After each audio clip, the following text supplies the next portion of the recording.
Your talk last year that combined the physical with the emotional side of heartbreak and all of those things, to me, was another message that needs to be out there. So I hope that's either a TED Talk in the future or it's in your quiver as a writing project, because I think, it's we all know that this controls a lot of the rest of us, right? Like what happens to us physically and all those things. So if they allowed 45-minute TED Talks, I might have been asked to do one already.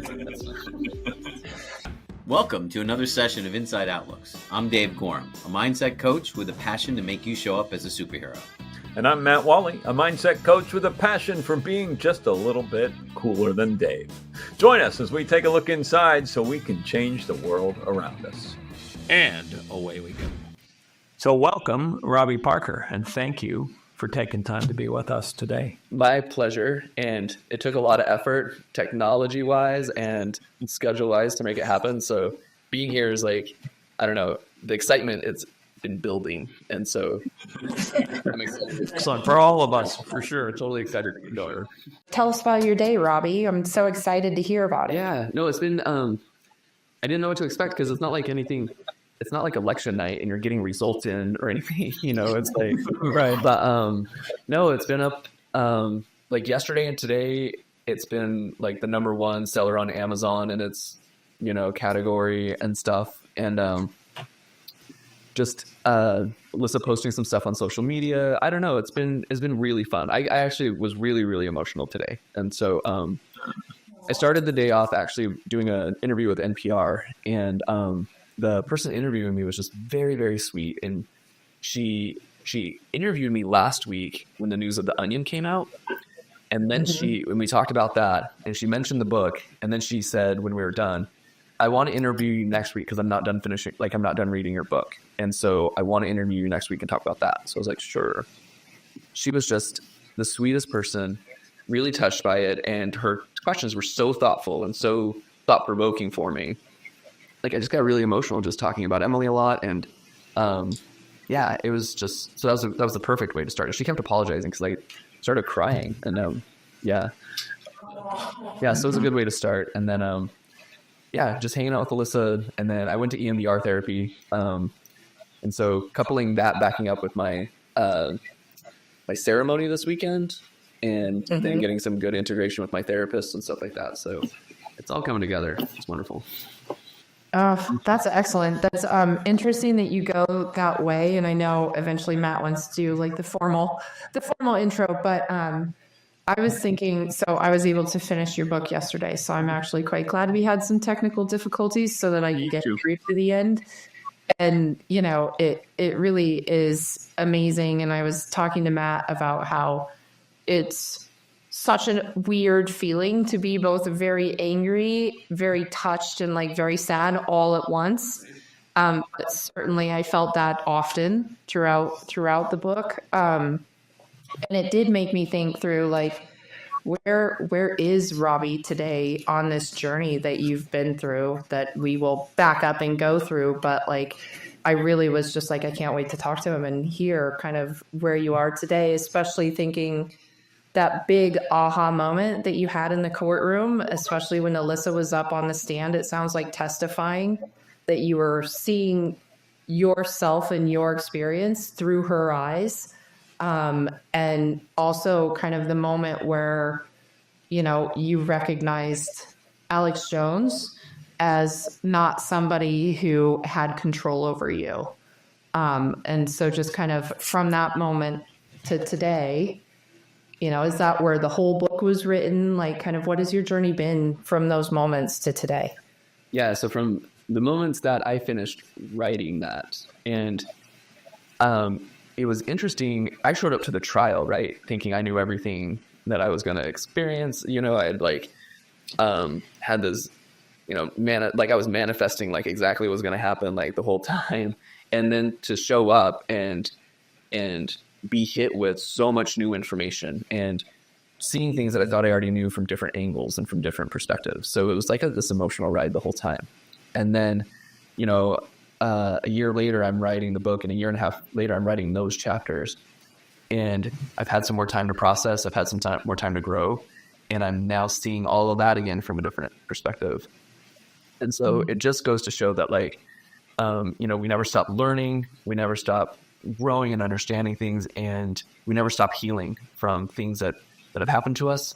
And so my journey, like, continues, my story continues, and I'm glad I get to share it with you. And then we might have to talk again later because there'll be more things to talk about. Well, we would love that. I got so much running through my head. It's kind of like, this is how I prepare for these things, Robbie. Oh, love it. That's my mind map. Love it. Matt's mind map. Matt's mind map. Yeah. All right. I mean, I think, like, just to kind of go off of what you were just talking about, Robbie, I've been reading a lot about kind of meaning and purpose and pulling forward, like meaning in life. And really what you just said was, like, so beautiful in the way that, we have experiences, good, bad, and certainly very ugly. And, it's what do we learn from those things that help us grow, that help us to see it from a very different lens, which I think you told a beautiful story of that throughout this book. And I just think that it's incredible that you say you're continuing to grow and you're continuing to learn and that you're continuing to see different pieces and different parts of it. I don't know really where I'm going with that, but I just think it's genuinely part of drawing forward, I guess, meaning, purpose, the things that are important to you after such, like, a horrible tragedy, really. No, I appreciate you sharing that, because I didn't know how, that's what I wanted to get out in the book. And I started out, like, not knowing how I was going to do that. And then really try to, thread that needle, and then got done, and then have been worried ever since that I didn't accomplish it. So for you to say that means a lot, because it feels like what I was trying to say seems to have gotten across, at least in some parts. So it's wonderful. Yeah, you most definitely accomplished it. You certainly did. And I bought one off Amazon today, and I shipped it to my ex-wife. And I told her I was sending it to her, and I told Robbie I thought everyone should read this. I'm starting with you, and the only thing I ask is that you pass it on to someone when you're done with it. And she said, deal. So very cool. Sounds like a very positive thing, not passive aggressive thing. So that's great. Yeah, no, it's very positive. We got along great. So it was very positive. I had a mom in the NICU recently that we had to get a copy of Understanding Borderline Personality Disorder at one point in our lives. And I was like, if I were to bring that book in and just leave it in this room where this mom could pick it up, I'm like, is that really passive aggressive? But obviously. Yeah, just a little. So were you, I know you mentioned in the book that you'd gotten away from writing and things like that, right? But I mean, is this all from memory after all of that you really started writing, or were you taking notes at all during that time? Because, I mean, it's to be able to detail the process, to look back at what you went through and to see those different layers and the different awakening of different pieces of awareness, right, on different parts of who you were, to me was just astounding. From a storytelling standpoint, astounding, right? But from just a human standpoint of being able to, in a sense, coach yourself, right? Like, and I know you had people that you were talking to and therapists and things, but it was like you self-discovered seemingly for so many times on things that were going on. And so I just wonder, were those things that you felt during the process as much that's why they're ingrained, or did you take notes? Yeah, no. Okay. So right after Emily died, I did try to journal experiences and feelings because everything was so heavy and clouded that I wanted to have some clarity from that time, because I had a sense that, like, I'm going to look back at these moments in the first few months after she died, and I don't want it to be one of those, because I know I'm in a fog and I don't want to not be able to remember. And so so that was helpful. And that actually was helpful the first time when Alyssa wrote her book. And we were trying, like, we would get in these conversations like, no, that happened before. I was like, no, this happened after. And then I was like, oh, I have an app with some notes on it. So that was helpful. And then it was weird because that process of disconnecting after once you're introduced to grief and different things, and the things that you used to found enjoyment in don't have the same savor, right? And so things that I enjoy, cooking and fishing and writing, totally went away. And it was weird. Some of those things didn't have a direct correlation in my relationship with Emily, but it was just that dread of just lack of joy and all those kinds of things. And so, funny enough, during the trial, Alyssa, like, every day was like, are you writing this stuff down? Are you journaling about this? And by that point, I'd grown this like aversion almost to writing. And it was like, I knew she was right and I knew I should, but I didn't. And so I think I was able to recall so many things because, again, like, we're always learning and growing. And so I would process something, say, in therapy, and then it would make sense in that point in my life. And then 6 months later, I'm in another part of my life where I'd have to go back and reprocess that to upload it and update it, just like stupid computers. And it was this process of constantly going back a little bit to move forward. I think kept those things kind of fresh and helped me see the trajectory a little bit. And then I am glad that when I finally wrote it down, that now I have a place in notes and drafts and stuff where I wrote a lot of things that obviously didn't make it in the book. I don't know if they'll ever be seen by anybody, but I know that in times I'll remember that I wrote them down and I'll go find them. Yeah. Sure. Do you think, Robbie, the part of the joy of writing was stolen just in those moments of writing about something so difficult and so heavy right after Emily's death?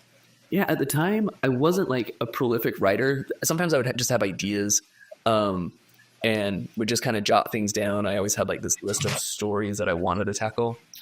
And so it's funny, like I've now come to realize that my career as a PA and working in the NICU is probably a shadow career, that writing has always been a part of me, and just one of those never knew how to do it and scared to probably try and figure it out kind of thing.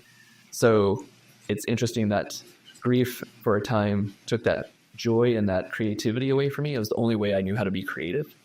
And then finally, through the healing process, being able to tap into it again and then have that joy come back and explode.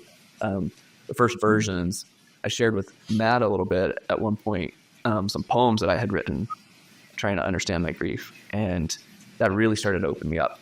When people talk about like, why did you write this book? And I was like, well, this book wasn't ever supposed to be seen by anybody. And so, so it was that joy coming back in and the healing that it brought. And that's what allowed me to, at some level, connect to myself. And I didn't want to share it. And when I finally did share it with somebody, they encouraged me to share it again with somebody else. And then that person opened up to me. And I saw something positive in that person. I saw something positive in me. It made me want to open up again. And so just little by little, it just kind of just grew and grew and grew. Yeah. Yeah. That's incredibly touching. I mean, your writing is amazing. You're how you brought it to life, every single piece of it. I think I felt your anger. I could feel, like one of the parts of the book that really struck me was, I don't remember exactly where it was. It was toward the beginning when you were talking about almost just kind of losing hope, right? This focus on, I need to protect my family. I can't fail them. How have I failed them already? And then just kind of this overwhelming like feeling of hopelessness that you had, and your ability to kind of climb out of that throughout the book, with setbacks, which I think is just such real life, even with much less difficult of situations. So I thought that was quite striking. And I think like this to me is a message. I said to Matt, I think everybody needs to see it, for so many reasons. One, simply because there was a platform that was pushing out messages about you and about this, about the incidents and that were unfair, untrue, right? But also to kind of help on a more broad scale, I think today, representing that, be careful about what we're hearing and be careful about what you see, what you read, what you might hear on a podcast, because it may or may not be true. And so really this idea of how you were able to lead yourself through this period of hopelessness with also kindness and forgiveness. I don't know if that's a feeling that you felt like you had, but like I felt like you were kind of defining a little bit of recognition that whether it was meeting with the father of the shooter, meeting with your ex-abuser, just those types of things were really, really, really powerful. And, I would say shows the best of humanity, Robbie, in some of the worst of human times, for sure. No, I appreciate you saying that. And actually, the thing that you said that struck me the most was, I'm really glad you saw the setbacks. I constantly struggled with that writing the book because I didn't want it to come across as this, Robbie faces something hard and then Robbie overcomes hard thing. And, so I kept telling, my editor kept taking some of those setbacks out. And I was like, no, because to me, I was like, the ratio isn't correct here. Like successes to failures is not correct. And you're making my batting average way better than it is. And so, and she just kept reassuring me, it's fine. People will get what you're trying to get across. And so another one of those things that I was nervous about if how that was going to land. So I'm glad that you said that. And I think part of that process and growth is yes, I want to have successes and I want to recognize them in the moment and celebrate them when possible. And that's harder to do than it sounds. But also you're talking about this time where we're in, where it seems like everybody we know, including ourselves, are more comfortable in our echo chambers and surrounding ourselves with information that's comfortable and surrounding ourselves with people that don't challenge us or even maybe we might feel threatened by them. And that's kind of what I had to do through this process. I had to sit with things that I hated the thought of sitting with. I really resisted grief. I didn't have a choice in it, and it came just plowing itself into my life. And I tried everything I could do to kind of keep it at bay, and that was just impossible. And learning how to sit with things that are uncomfortable. Hey, pup.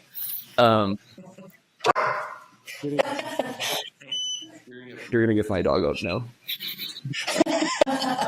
I think all the dogs are gonna. Who let the dogs out? Exactly. That lesson of learning how to sit with something that's uncomfortable, someone that is uncomfortable.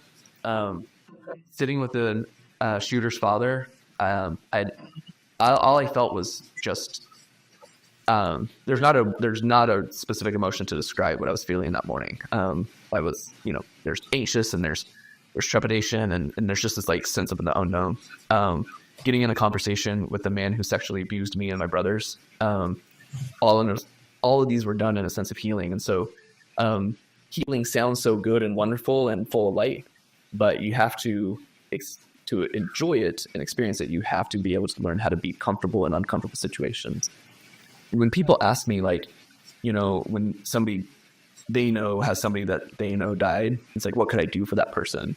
And it's you need to challenge yourself to get in a place that's uncomfortable for you and sit there long enough until it's no longer seems unbearable. The people that I feel helped me the most were the ones that could just sit there with me in that place, because otherwise it just felt dark and lonely. Yeah. The people who weren't trying to move you forward were just sitting and hearing you and seeing you. The ones that try to move you forward, and they're great people, they're loving, right? And it's just awkward because our society just sucks so bad at knowing what to do in uncomfortable situations, especially regarding death and death of a child and all these things that they don't want to admit that the biggest difference between me and them is chance. That's a really hard thing to grasp and go, I send my kid to school every day, and the chances of that happening to my kid are the exact same as the chances of it happening to his kid. And so that's a very uncomfortable thing. So you say a silver lining and you give this platitude, right? And you want to give that person something because you see that they're hurting, but you're really serving yourself, right? And that's okay. I'm not knocking people. That I experienced that a lot, and I don't want to make people feel bad or anything. But the ones that really meant something were some of the people I never saw coming, right? I went to some really good friends or some really close family members that had been there for me in my life before, almost, expecting the same kind of interaction that we had in other times, and it just wasn't there. And that's not their fault. I don't know where they were at and what they were dealing with in life or whatever. Some of the people that just came and could just sit there with me, just out of the blue, it seemed like were amazing. And so they were that for me. I hope that I can be that for other people. And I hope people can grasp the idea that they can be that for other people as well. Yeah. I like that. That's a super friends concept, a superpower, right? Like the ability to sit in discomfort. It just popped into my head from what you said when we were together in Utah, beginning of this year, right? Seems longer ago, but at the beginning of this year, when you talked about the cells of the heart and how they're different than any other, and if you put two of them together, that they come together and they start beating together. And to me, what you just said is that's what you needed, right? You needed that other cell, that other human being to come over and just be there, right, and beat together rather than trying to figure out anything else, right? It's just it's community without expectation. Yeah. Right. No, I love that you just used my own words against me, like 11 months later. That's beautiful, Matt. And I'm glad that's great. But that was so striking to me because, I mean, you remember me, I told you I was trying to take notes and thinking about writing a poem, and then I was just so engaged that I just needed to shut my computer, which doesn't happen easily for me as an ADD kid, Yeah. But you also said, and I wrote this down, so I'm not remembering this part from memory, but the strength of heart comes from the ability to connect and communicate, right? And communication, communication can take so many forms, right? And so often communication is really presentation because it's one way, right? There's no exchange of information. And yet in this case, a lack of words doesn't stop the communication, actually creates it, right? The words sometimes can interrupt the connection, awkwardness, right? Not ill meaning, but just, I don't know what to say. I don't know what to do, and I think you're right. I think we have such a hard time in our society with that. And, I don't know who we can blame for that, but there's a they out there somewhere, they didn't teach us this or something. It's not, we're not born that way either. It's created and through our experiences and awkwardness and stuff. And I loved it. I just, it's funny to me, and this is the lesson I'm learning right now, just like how hard it is to be really honest, with ourselves and what it is that we might be feeling, right? So like that, when somebody would say, they would either find out, either they already knew my story, or I'd meet somebody and they would come up and they would find out, there are the people that, would stumble or they feel awkward and you can tell they want to leave or whatever. And sometimes the people would just stand there and just be like, man, I just don't know what to say. And that was the person that I just wanted to hug and be like, then don't say anything. Thank you. Like, your honesty right now is just showed me that you understand to the best you can what I'm feeling, and that you're not afraid to go away, right? So those were beautiful, beautiful moments. So yeah, and I'll even share something about that. Like, in a lot of interviews, people will want me to describe who Emily was, and that's one of the hardest things for me to do because she was so much, and how do I condense it down into a soundbite. This morning, the NPR reporter asked me she didn't just say a generic question like, describe Emily for me. She's like, can you tell me a very positive memory that you have of Emily? And what was amazing about that was it made me stop and think. It got me out of my like routine of and flow of just how I answers these questions I've been getting all the time. And I almost wanted to give her something, you know, deep down in the recesses of my mind, and this memory came up. And I was sharing it. It was this act of kindness that she did for me. I had been out shoveling the walks in Connecticut for like over 3 hours because in the morning I was going to have to go to work and Alyssa was going to have to take the kids to school. And so I had to get it done. And I missed dinner and I got in late. And Alyssa would have cleaned up dinner, put everything in Tupperware and put it in the fridge. And I would have came in later and warmed it up or whatever. Apparently what I found out later, Alyssa put Emily to bed. Emily realized that I was still out there and I hadn't eaten dinner. She came up, she got things out of the fridge, she got a plate out, and obviously this was a work of art of Emily's. This leftover meal that I walked into, and then my place on the table, not on the counter, my place at the table was this plate of food with my favorite drink, right, waiting for me when I came in, and she was back in bed. And as I was sharing the story with that reporter, I just got so emotional because I realized what it is that I love about Emily the most was she knew what she was feeling and she knew how to express it with people. She has so much love to give. She knew exactly how to give it in a way that was authentic to her, but was directly for you. And I saw her do that with strangers. I saw her make somebody in Costco laugh, and then next time we were at Costco, made somebody in Costco cry just for how she interacted with them in a very genuine, authentic way. And I realized by telling that story today, that's one of the hardest things for me to do, is I don't know how to take what I'm feeling inside and express it in a way outwardly that feels authentic to me. And I struggle with that. And it just dawned on me, like, I just miss that about her so much. And that's what I loved about her so much, because she gave me a way to tell me and show me, like, it's possible and you can do it. And so her ability to connect her heart with others and how she communicated that was definitely her superpower as well. Well, Robbie, I love that story and that you shared that. And just a little behind the scenes while we were waiting for computer updates, Matt actually said, I think that this is Emily's superpower. I mean, he defined it almost exactly like you just did. Oh, wow.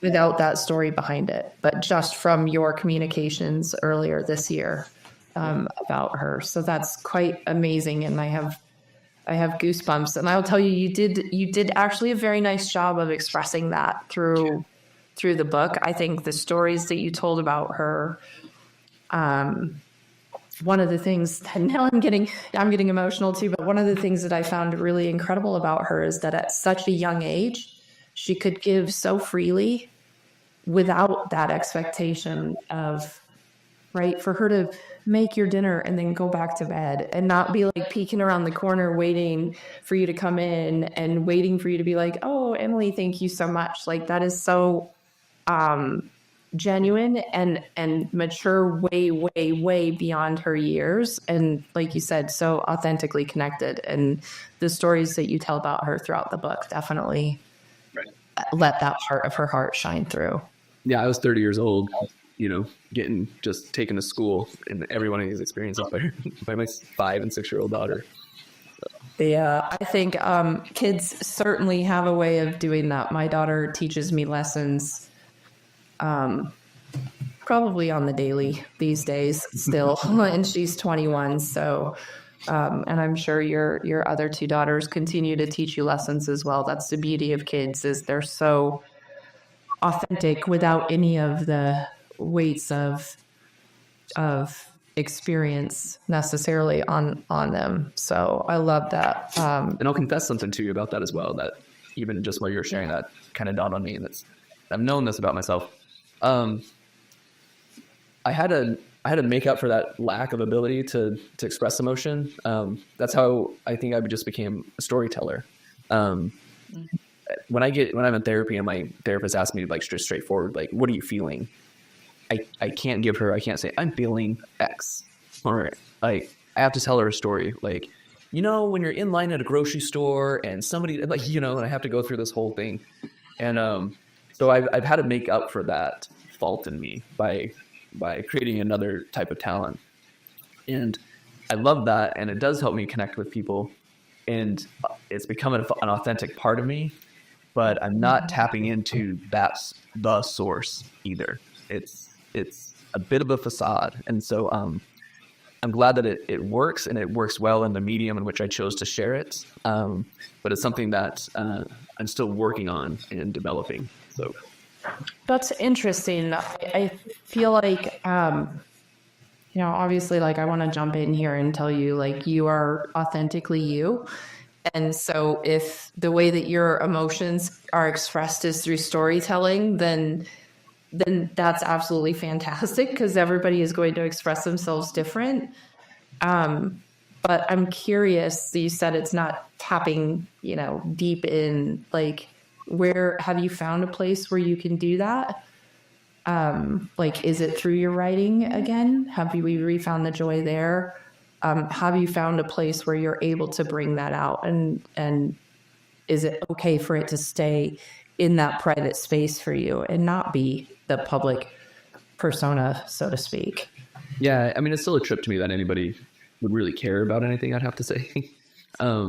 So the public persona doesn't necessarily, I don't know how to compute that, but definitely in writing. I started to understand, like, through the process of when I was writing every day, I was just happier and feeling better. And also I was writing about something that I was processing a lot of material that I needed to process too. And so that was a double thing that was helpful. And when I had times during that process when I wouldn't write for a few days, I did feel a downer, right? And so definitely writing was one of those. But also not only that, but not even just me feeling that, but the things that I was writing about and connecting to myself did help me connect with the people around me. And I could feel a down shift in that too when I wasn't writing as much. And so, yeah, those things definitely help. Therapy, obviously. I don't know, like, we can talk about this or not talk about it, but like these psychedelic healing ceremonies, I participated in a few of them. Those have been remarkably, beautifully helpful, and not something that I took a lot of care and thought into before I participated in anything. And but it's something that is vastly growing, and I want people to, if they're interested in it, look into it, but know that it's not for everybody and all those kinds of things. And I'm not somebody that can promote or decline anything, but that's definitely something and all these things are helping me to connect to parts of myself that I've been disconnected from. And so I think the takeaway message is learning what felt uncomfortable or disjointed in me, being curious, being okay going to that uncomfortable place, discovering that thing, and then learning how it is that I'm going to reconnect to that. And I've had to do a lot of really kind of bizarre things to find that. Talk to my abuser. Yeah. Sit within a, spitting distance of Alex Jones and spit on him.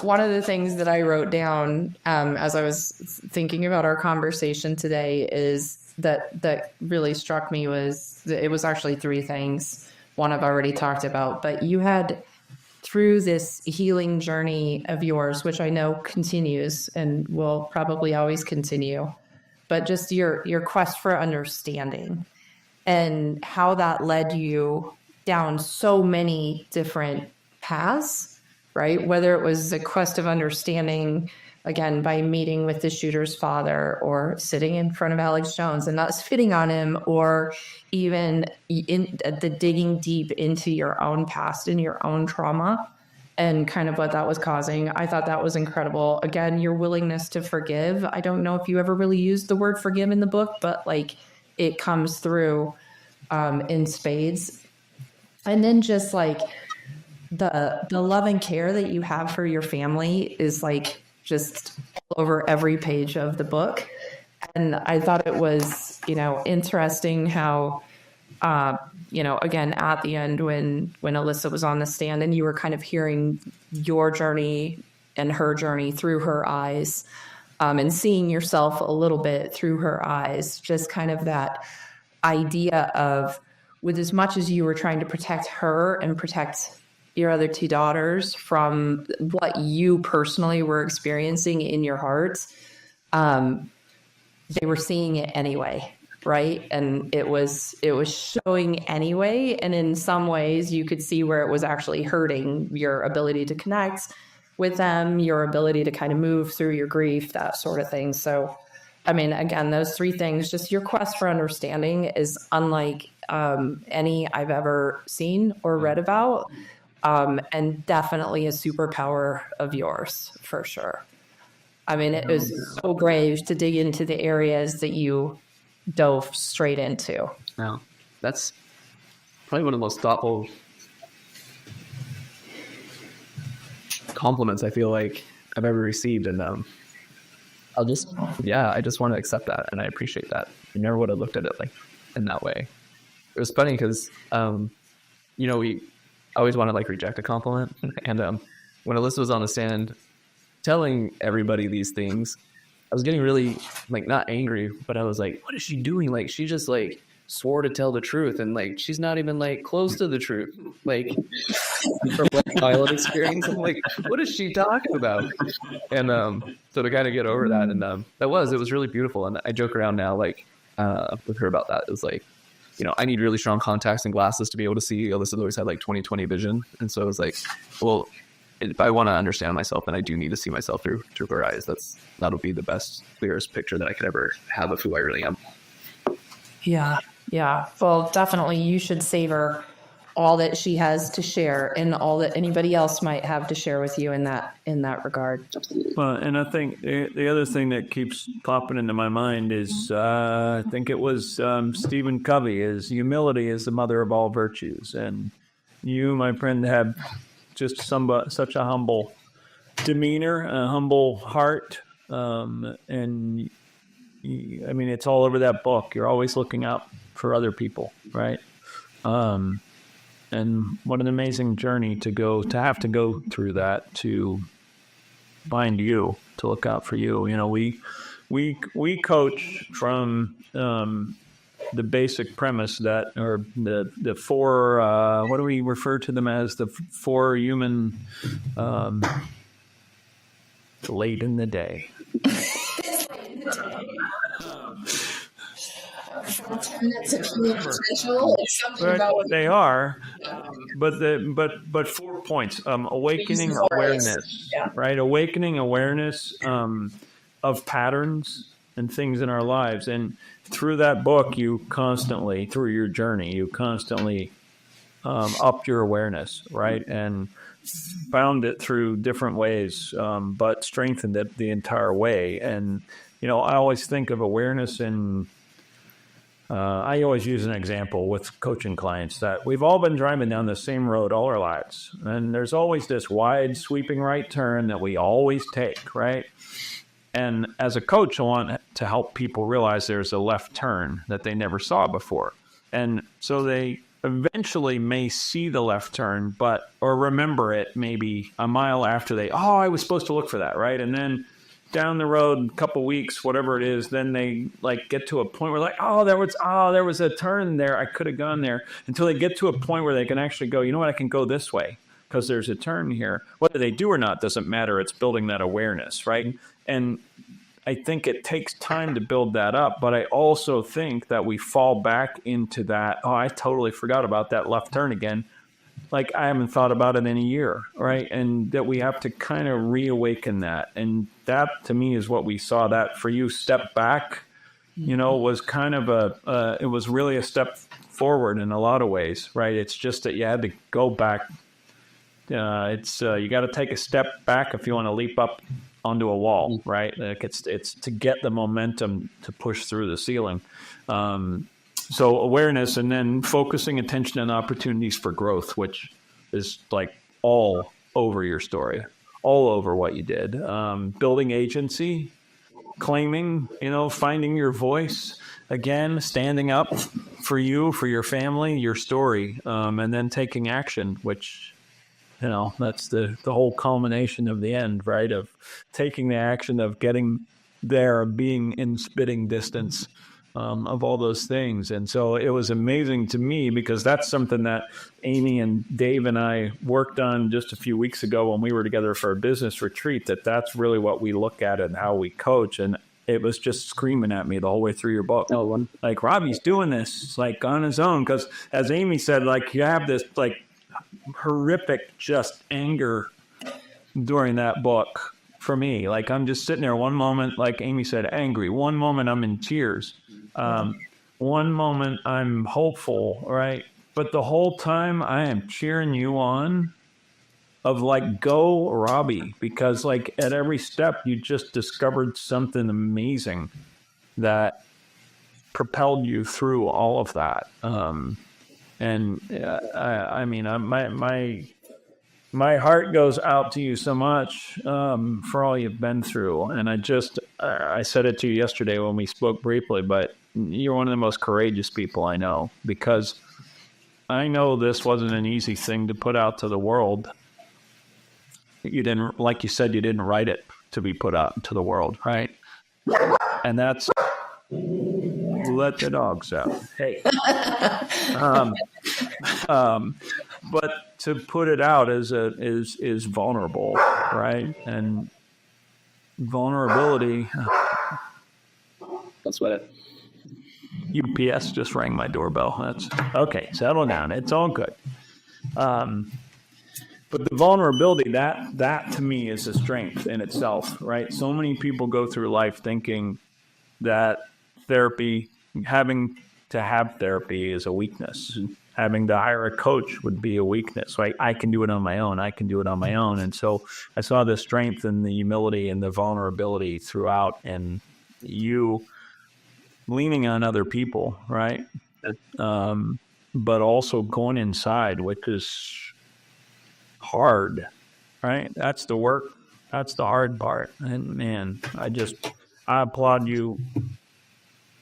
And I said it before, I want everybody in the world to read this book. So I'm going to spread the word as much as I can and get it out there, because it's a story that needs to be heard. Thank you. And I'm grateful to you for sharing it with the world. Yeah, same. And grateful you're sharing it with us. Yeah. A couple days early. That was quite an honor to be able to have that. What's next? I want for you, to Robbie? speak to something what Matt said. A couple of things. Yes. First was like, so where were you like 8 years ago with these like 4 principles? Because you're like, oh, Robbie's doing it, and like I could use those like at some point, and that would have been very helpful. And this idea that you were talking about, I love that you have to step back in order to be able to jump up higher. The times where I felt stuck, and I felt stuck a lot because a lot of this was just trial and error. Like, I mean, who? Sure. Everybody's like, there's no playbook for this, and there wasn't for me. And so, all this trial and error, and one of the patterns that I recognize as I sit here now thinking about it, that it would have been wonderful too 8 years ago that I could have done for myself, was whenever I started to feel stuck, I'd get so frustrated because I would learn something and I would start making some progress and I'd start flowing, and I'd start to feel myself back a little bit again, and I would get stuck. And what I wasn't realizing, I don't think, is when you grow and when you move forward on your path, that means you are going to be entering new territory.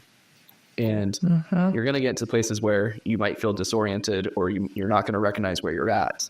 And in order to kind of reground yourself, you might have to retreat back to something that was familiar. And so that to me really stuck out. And then and you can recalibrate and you can reassess and think again. It allows you to think through your process again. And so that's something too that has been very helpful. Like, I had something that worked for me at one point in life, right? I mean, at 6 years old, I developed coping strategies that helped me survive that time in my life very well. At 36 years old, those coping strategies suck, and they actually cause harm and the opposite of what it is you're trying to do with them. But they're so familiar that you hold on to them really tight, because at one point they helped you be safe and they helped you survive. And so rethinking things through, looking at things from a different perspective, climbing down off of Mount Stupid, that I know everything I need to know about something, and not seeing the other peak that's above the clouds, right? And then you were talking about people being scared to be vulnerable. because what I've done for so much is try to create a sense of safety. I try to control it. I try to manufacture it, and I try to then control it. And that's why I lie to people. That's why I told people it doesn't bother me what conspiracy theory people do. I'm doing fine in my grief. Everything's great. No, you go ahead and talk to me at a time when I didn't want to be talked to. And so those little things I was doing to myself, and they were disconnecting me from me. And so because I was trying to control, and control doesn't bring strength, and it doesn't bring safety. Because I'm trying to control other people, what I could control were those moments where I finally broke down and became vulnerable. That's totally within my control. Deciding who and how and when I share things, that's in my control. And I can be a healthier version of me when I figure that out in a healthier way.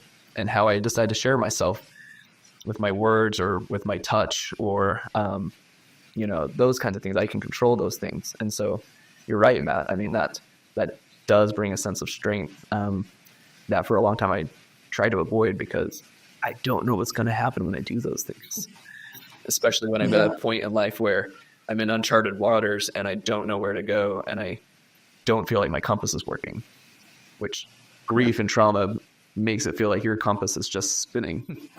And so, yeah. Sure. Yeah, I love your statement, Robbie, about how a coping strategy that you developed at 6 really sucked at 36. And I think each of us in different ways experience those, whether they're beliefs or coping strategies or whatever throughout life, that we have to continue to evaluate. And I also love where you said, that sometimes you had to kind of retreat back to this place of more comfort because you were going into this uncharted territory. And I think that in and of itself is kind of the definition of growth, right? That we cannot grow unless we go and make ourselves uncomfortable. And your ability to make yourself uncomfortable throughout this, while grieving, while suffering from trauma, was really, really astounding. Just really, I will say that one emotion that I very consistently felt throughout reading the book was awe. I just was in awe of you and everything that you were doing. I'm curious, Robbie, what's next for you? Like, now what? This is out. We're watching Amazon. What's next? I've learned that I work a lot better if I really hold back on setting expectations, other than things that a goal spine or whatever. So I don't know what's in store. But I will be open to the process. Though the work works when you do the work, right? And so what I learned is if I'm open to the process of something and have patience and faith and trust myself, which has been very hard to do, that things generally will work out, and the things that I can't control mean that, to me, everything will be okay, right? And so I'm excited to see what might transpire from this. Like I said, I love my career, and I reference it as kind of like a shadow career because I have found that writing is something I really enjoy. So I would love to write more. I'm already starting another proposal and reached out to some people about my next writing project. I have 2 more writing projects in the quiver after that. And so those would be things I would love to continue to expand upon. If this book opens doors to allow me opportunities or where I can connect with other people and bring hope and healing, I'm all for that. And if not, it's great. I have a job where I work with small babies in the NICU and I bring hope and healing to them and their families. And this is another lesson that Emily taught me that I thought was really, really beautiful. You touched on this earlier. Something about, we hear about generational trauma.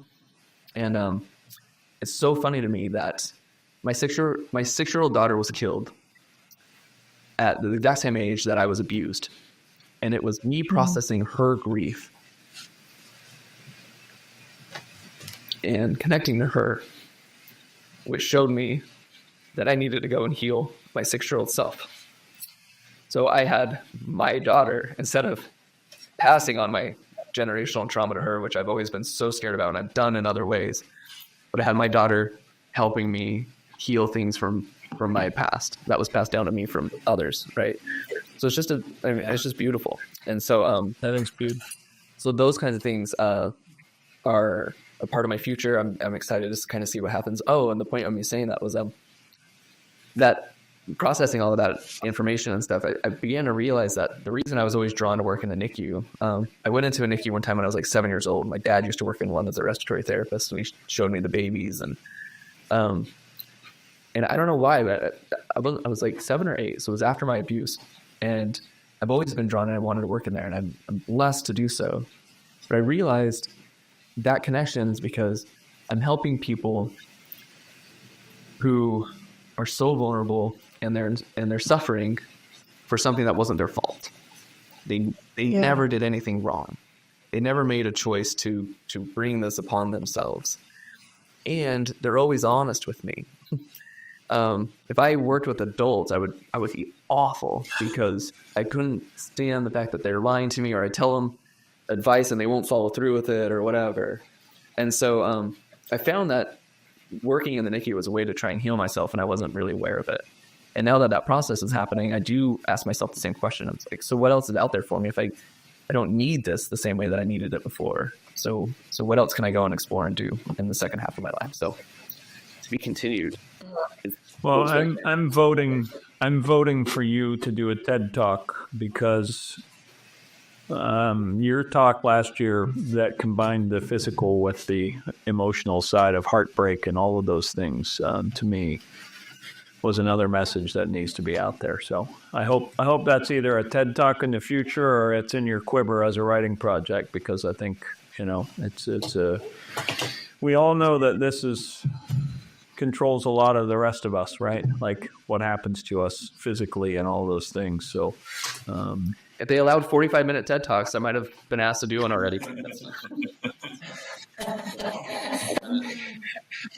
it down to 18 minutes. Yeah. 18 minutes. You either need to learn to talk really fast or...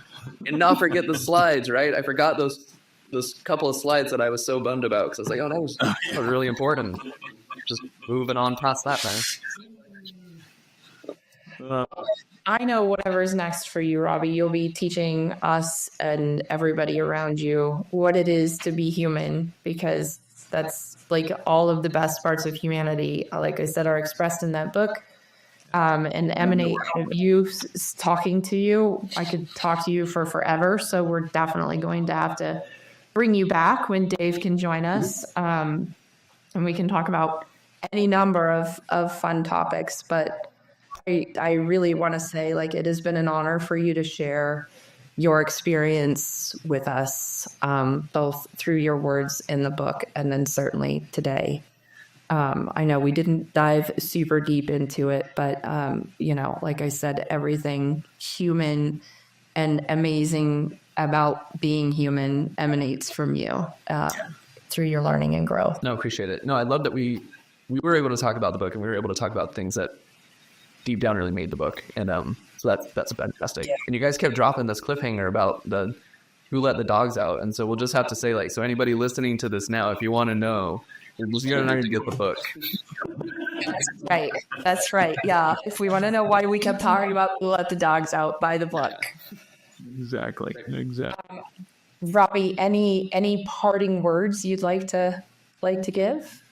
Yeah, I didn't know you were going to ask that, so it's weird that I'm like, yeah, I do, because I just came across something, and it's just been circling with me this last week, both in therapy and in different things that has been resonating.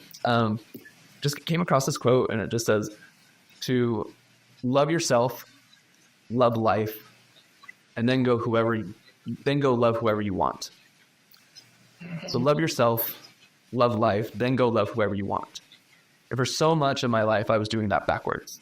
I was swimming upstream and not feeling that flow that, this world and our experiences has to offer. I was trying to figure out how to love people so that then I can enjoy my life, and then I could figure out who I was. And so doing an about face and going in another direction, I don't feel as much resistance as I used to. So that would be one I'd share with you. I love that. Love yourself, love life, and then go love who you want. Is that right?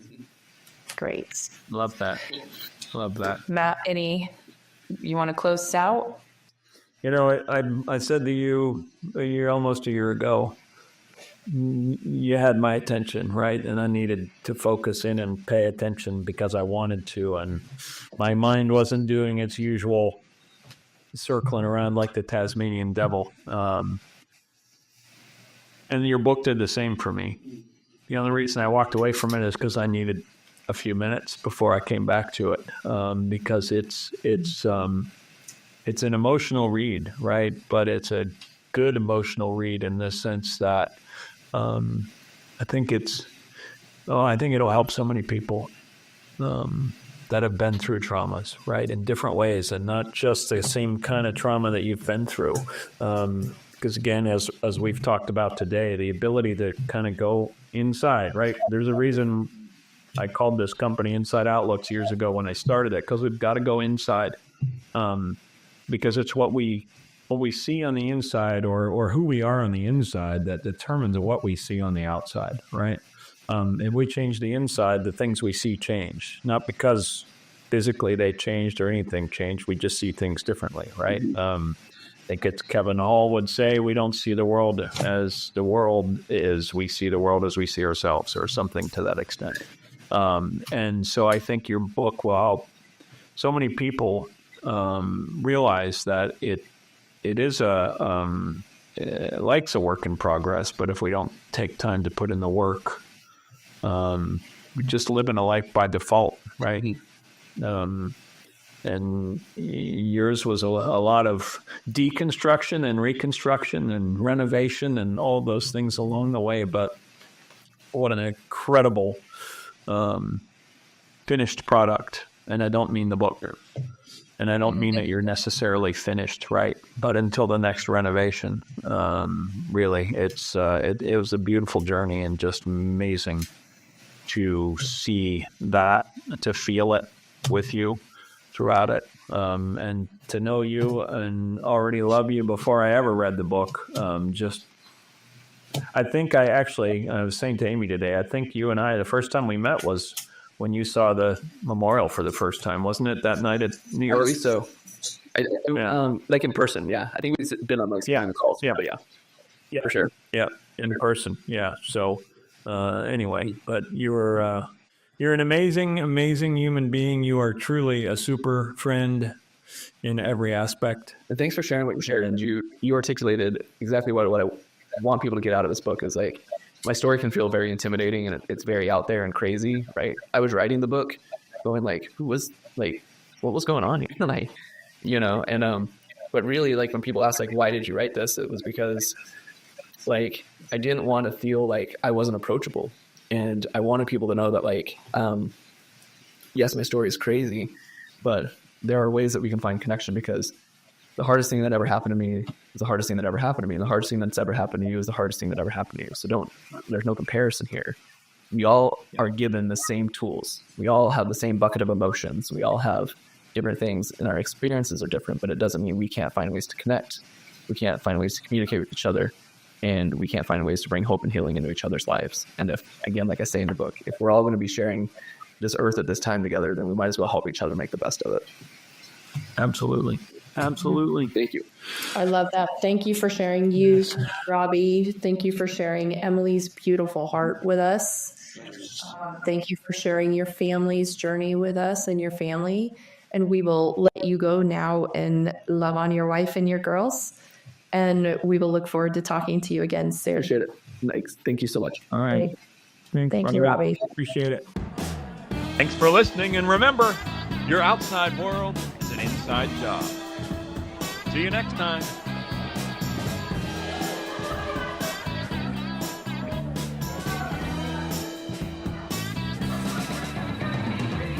Hey, can we get 2 more over here? Make them doubles.